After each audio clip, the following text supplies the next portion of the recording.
Buenas amigos de YouTube, pues en el día de hoy mi compañero Andrés Martínez y mi persona Elvis Pérez estaremos hablando del primer libro de Vitruvio.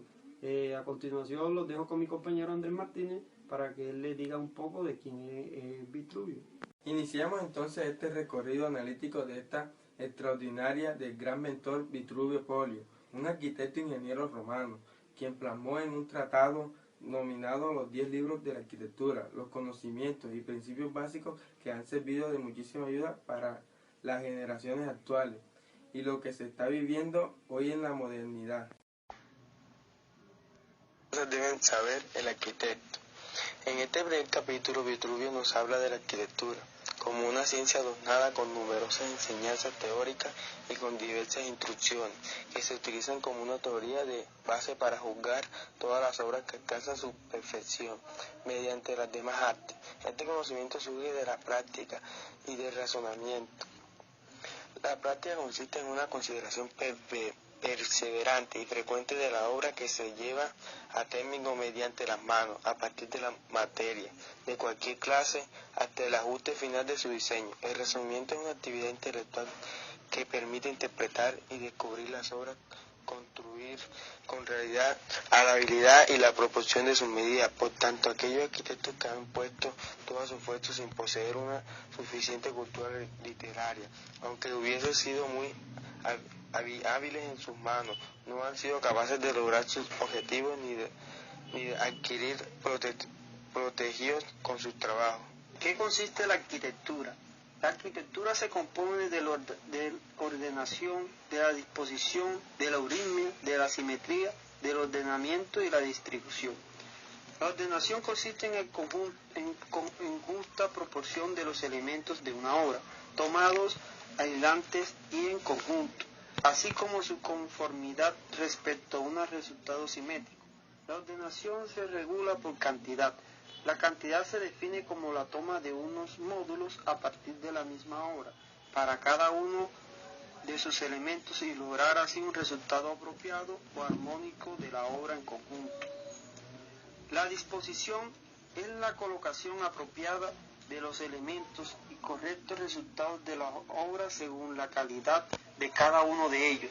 3 son las clases de disposición: el griego idea, las plantas, el alzado y la perspectiva. La planta exige el uso de compás y de regla. Con ello se va plasmando la disposición de los planos que se utilizarán luego en la superficie previstas para el futuro edificio. El alzado es la representación en vertical de la fachada, coloreando levemente la imagen de la futura obra siguiendo unas normas. La perspectiva en el bosquejo de la fachada y de los lados, alejándose y confluyendo en punto central de todas las líneas. La eurimia es el aspecto elegante y hermoso en una figura apropiada por la conjunción de sus elementos. La eurimia se logra cuando los elementos de una obra son adecuados, cuando simétricamente se corresponde la altura perfecta a la anchura respecto a la longitud, y en todo conjunto brilla una adecuada correspondencia. La simetría surge a partir de una apropiada armonía de las partes que componen una obra. Surge también a partir de la conveniencia de cada una de las partes por separado respecto al conjunto de todas las estructuras. El ordenamiento es un correcto aspecto de obra o construcción que consta de elementos regulares ensamblados con belleza. Se conseguirá una belleza, un ordenamiento natural se elige para toda clase de templos, lugares saludables, sobre todo con abundante agua. Las partes en que se divide la arquitectura: 3 son las partes de la arquitectura: la construcción, la ergonomía, la metálica. A su vez, la construcción se divide en 2 partes. Una parte trata sobre la disposición de murallas y de obras comunes en lugares públicos. La otra parte trata sobre el desarrollo de edificios privados. En los edificios públicos se le dan 3 posibles objetivos: la protección, el culto y la situación ventajosa. La protección se refiere a la estructura de muros, torres y portalones con la finalidad de rechazar en cualquier momento los ataques de los enemigos. El culto hace referente a la ubicación de los templos de los dioses inmortales y de los santuarios sagrados. La situación ventajosa consiste en la disposición de lugares comunes destinados a un uso público, como son los puertos, forros, porticos, baños públicos, teatros, paseos y construcciones similares que se disponen en el lugar público, atendiendo a una misma finalidad de uso. Tales construcciones deben lograr seguridad, utilidad y belleza. Se considera la seguridad cuando los cimientos se hunden sólidamente y cuando se haga una cuidadosa elección de los materiales sin restringir gastos. De la elección de lugares sanos. Vitruvio fue muy juicioso para teorizar y plantear este tratado, pues tenemos aquí los principios fundamentales en la construcción de murallas. En primer lugar, se debe seleccionar un terreno totalmente favorable, un terreno elevado y abierto, despejado de nieblas y con una orientación que no sea ni calurosa ni fría, sino templada, evitando así la humedad a terrenos pantanosos. De igual modo, tampoco será salubre la ubicación de las murallas junto al mar. En resumen, ubicación adecuada del edificio y una orientación adecuada con respecto al norte, de acuerdo a la salida y el ocultamiento del sol, para el mejor confort de las personas que habitarán dicho edificio. En la construcción de las murallas y torres, por tanto, siguiendo las normas antecedentes, conseguimos una condición favorable de la salubridad para construir las murallas.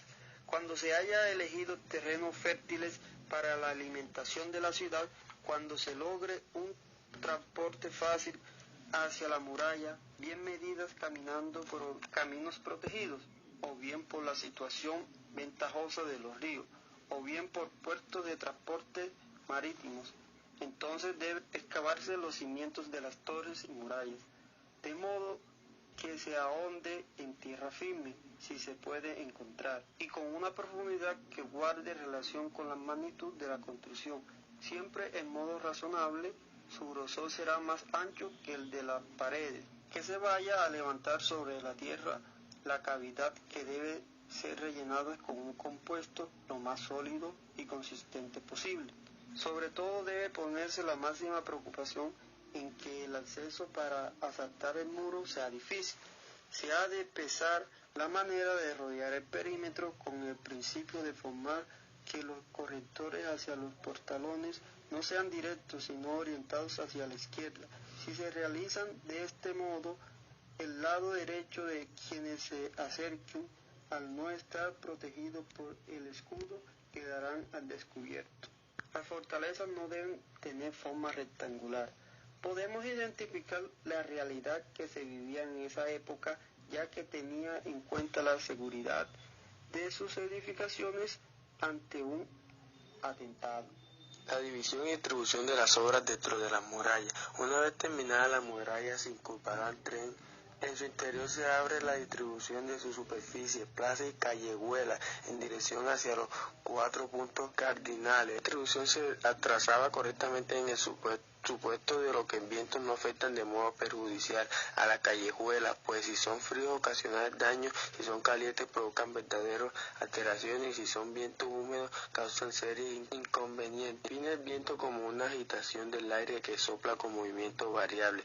El viento sube cuando el calor choca contra la humedad y el golpe de su acción hace salir la fuerza y violencia del aire. Si es posible alejarse de los vientos perjudiciales, se logrará un lugar saludable para los hombres sanos y robustos y también para quienes padezcan alguna enfermedad que en otros lugares salubres lograrán su curación con medicamentos o antídotos, pero en esos lugares sanarán más rápidamente por el poder calorífico de los vientos, ya que hemos excluido los vientos incómodos. Para poder orientar correctamente las edificaciones Se creará un reloj solar, se colocará un cuadrante de mármol en medio de la ciudad, perfectamente nivelado, o bien haremos un lugar, lo nivelaremos de modo que no sea preciso el cuadrante. Sobre su parte central en el medio se lo colocará un gnomón de bronce como indicador de la sombra. Efectivamente, cuando las plazas se disponen directamente frente a la dirección de los vientos, la intención del viento continua se extenderá desde el cielo abierto con frecuente violencia y se potenciará al estar encerrado en las angostas callejuelas.